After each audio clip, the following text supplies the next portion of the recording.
Today, hundreds of educators here in San Diego will join local advocates to protest the layoffs at the Department of Education. ABC 10 News reporter Danny Miskell tells us how school districts are watching these cuts very closely.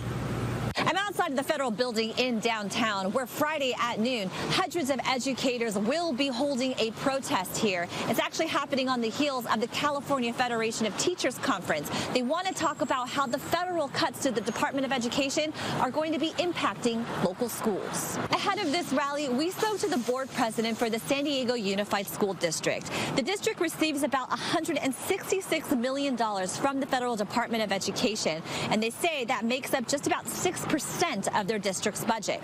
But according to the board president, that money serves most of their vulnerable students. So we're talking about low-income students, military students, and special education students.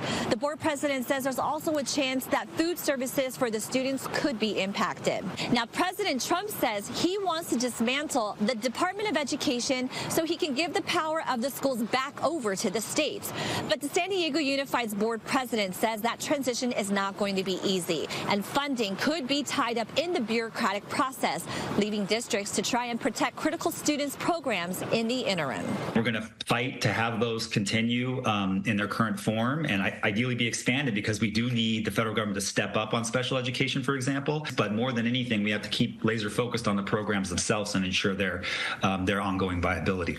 Now, the teachers who are going to be at the protest here at noon, they're going to be joined by local advocates, because they're going to be talking about issues beyond public education. They're also going to be talking about immigration, the LGBTQ community, and more.